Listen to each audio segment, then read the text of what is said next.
Good evening. Welcome to South Asia Newsline. I am Uzma Jafri. Here are the top stories we are tracking for you on Friday, the 2nd of November.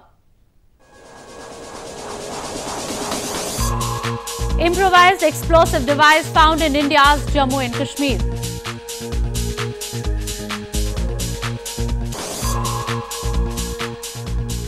Pakistani lawyers support decision to acquit Christian woman on death row.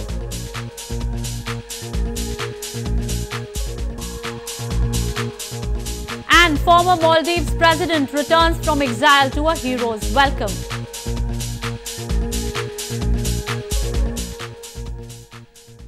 And now for all the details. Security forces found an improvised explosive device or IED in Pulwama district of India's northern Jammu and Kashmir province on Friday. This came after two terrorists planning to spread unrest in the province during village council polls later this month were gunned down in Budgam district on Thursday. An improvised explosive device or IED was found in Pulwama district of India's northern Jammu and Kashmir province on Friday, ahead of the Panchayat or village council elections. The IED was discovered by the police and armed forces wrapped in a white cloth in Nikaz village near Pulwama Shopia Road.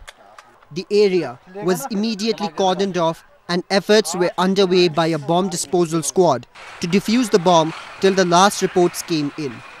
This comes after two terrorists were killed in an encounter in Budgam district of India's northern Jammu and Kashmir province on Thursday. Officials claimed the terrorists planned to create unrest during the Panchayat elections. India accuses Pakistan of arming and helping terrorists infiltrate across the border to spread unrest in the Kashmir Valley. Pakistan denies the allegations. In news from Pakistan, several Pakistani lawyers have expressed support for Supreme Court's verdict to acquit and order release of Asia Bibi, a Christian woman sentenced to death over blasphemy allegations.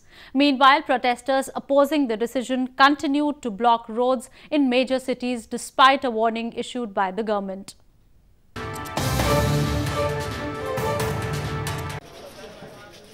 Several Pakistani lawyers have expressed support for Supreme Court's verdict to acquit and ordering release of Asia Bibi, a Christian woman sentenced to death over blasphemy allegations. The case of Asia Bibi, a Christian mother of four, who had been living on death row since 2010 as the first woman sentenced to death by hanging under Pakistan's tough blasphemy laws, has divided Pakistan. Bibi was accused of making derogatory remarks about Islam after neighbors objected to her drinking water from their glass because she was not Muslim. But the apex court ruled the evidence was insufficient. अगर कोई लोग इसमें मुलव्वस हैं तो उनको सज़ा मिलनी चाहिए, कानून के मुताबिक मिलनी चाहिए, लेकिन जहाँ पर अगर इस लॉ को कोई मिसयूज़ किया जा रहा है तो उसको मिसयूज़ करने से रोकना चाहिए. और मैं ये समझता हूँ कि सुप्रीम कोर्ट ने जो benefit of doubt Asia case में दिया गया है वो यकीनन जो है वो दुरुस्त दिया है. स्पेशली क्योंकि शरीयत मुहम्मदी में भी यही है, अगर मुल्ज़म के ख़िलाफ़ कोई शक पैदा हो जाता है तो उसका फ़ायदा होता है. इसी वजह से ये सुप्रीम कोर्ट का फ़ैसला रूल्स, रेगुलेशन और शरीयत मुहम्मदी के मुताबिक है. Meanwhile, Islamist protesters continued to block roads in Pakistan's major cities for the second day on Thursday in opposition to the top court's decision. Rights groups say the blasphemy law is exploited by religious extremists as well as ordinary Pakistanis to settle personal scores. At least 65 people have been murdered over blasphemy allegations since 1990, including a 23-year-old student beaten to death on his university campus last year. In news from Afghanistan, Afghanistan has witnessed a sharp rise in helicopter crashes this year that have claimed the lives of dozens of security personnel and civilians. 8 helicopters have crashed in the country since March due to bad weather and technical problems. This year has seen a marked increase in helicopter crashes in Afghanistan, which has left dozens of security personnel and civilians dead. On Wednesday, a military helicopter crashed in Anardara district of Farah province, claiming lives of at least 27 people. This was the 8th helicopter crash in the country since the end of March. Afghan National Army officials said the helicopter crashed due to bad weather. but the Taliban said in a statement and released an apparent video of the crash site, claiming that its fighters had shot down the helicopter. بعد از اون که ترمیم اساسی شده برای ریسورس نو داده شده از 18 نفر باید بالا نباشه و هم در صورتی که دیگه بار نداشته باشه چرا این هلیکوپترها باز به اون ریسورس اولی نیست. A military analyst said the Taliban has taken control of some heavy weapons and their military equipment has changed, which could be used to target helicopters. Meanwhile, President Ashraf Ghani sent his condolences to the families of those killed in the helicopter crash in Farah and described them as the real sons of the soil. More on news from Afghanistan. Afghanistan's second Vice President Mohammad Sarwar Danish on Thursday discussed plight of Afghan journalists and said Afghanistan is one of the most dangerous countries in the world for them. He also called on the United Nations to play a more effective role in supporting journalists. Second Vice President of Afghanistan, Mohammad Sarwar Danish, while discussing plight of Afghan journalists on Thursday said Afghanistan is one of the most dangerous countries in the world for journalists. Danish made the remarks while addressing an event on the eve of International Day to End Impunity for crimes against journalists. He also called on the United Nations to play a more effective role in supporting journalists during the event, which was attended by UN Special Envoy to Afghanistan, government officials and media supporting organizations.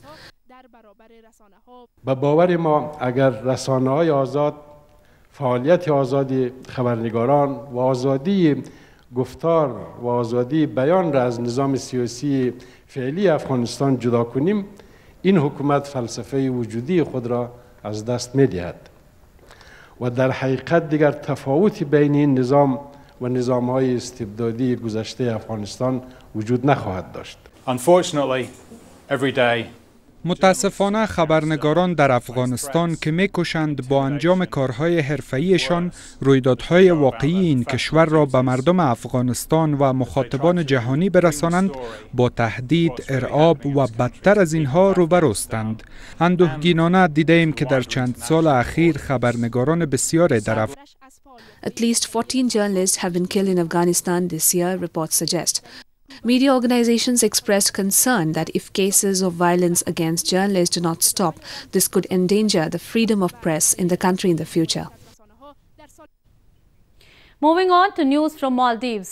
Former Maldivian President Mohammad Nasheed returned home on Thursday after living in exile for nearly 3 years.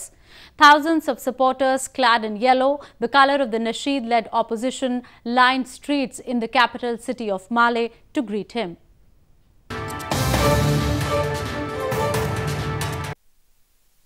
Maldives opposition leader Mohammad Nasheed returned from nearly 3 years' exile to a hero's welcome from his supporters on Thursday.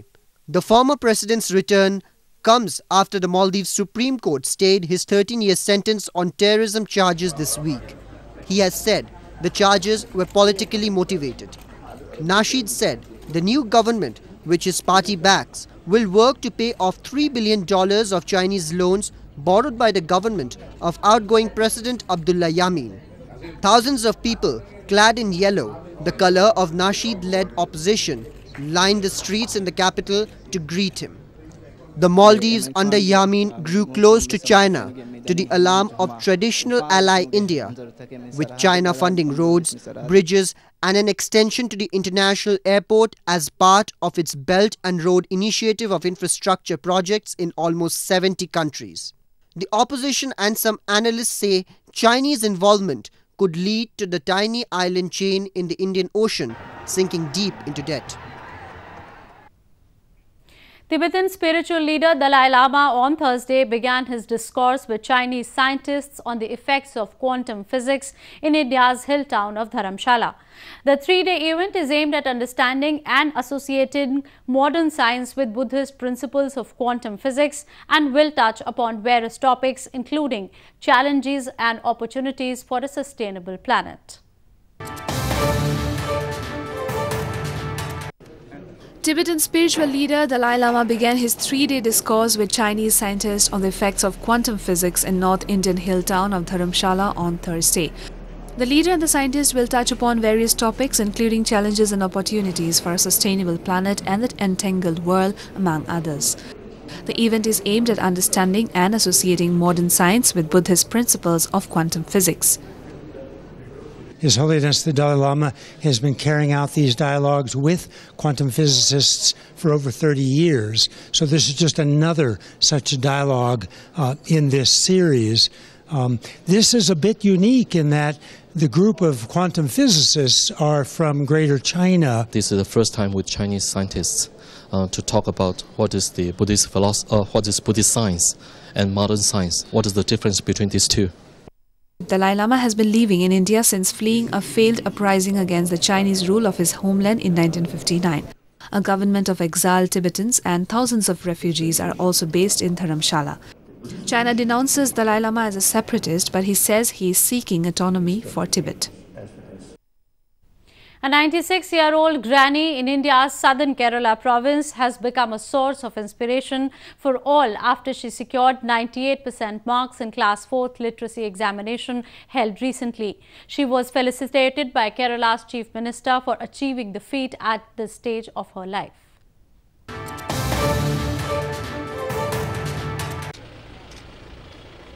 Proving that learning has no age bar, a 96-year-old Indian woman, Katyani Amma, took to primary education and secured 98% marks in Class 4th literacy examination held in India's southern Kerala province. For Amma, getting a proper education always seemed like a far-fetched dream, but Akshara Laksham program run by the provincial government made her dream of achieving a proper education come true. She was felicitated by the Chief Minister of the province, Pinarayi Vijayan, on Thursday for achieving the feat at this stage of her life.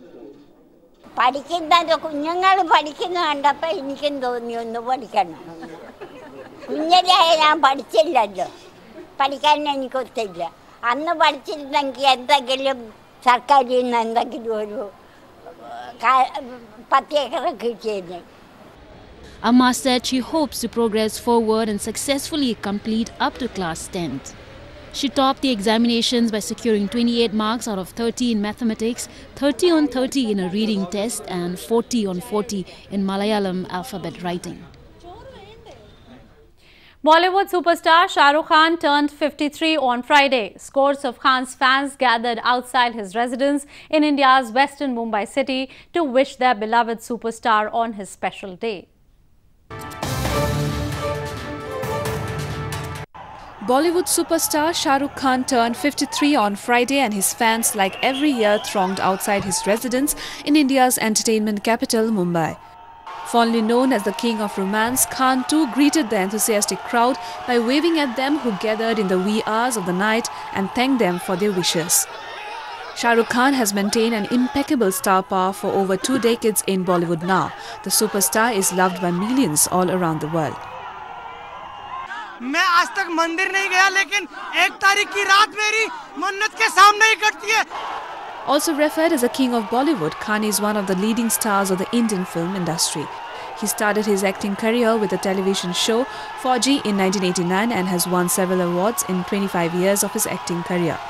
The much appreciated and loved film of the actor is Bollywood's blockbuster film Dilwale Dulhaniya Le Jayenge. Well, that's all we have for you from South Asia this evening.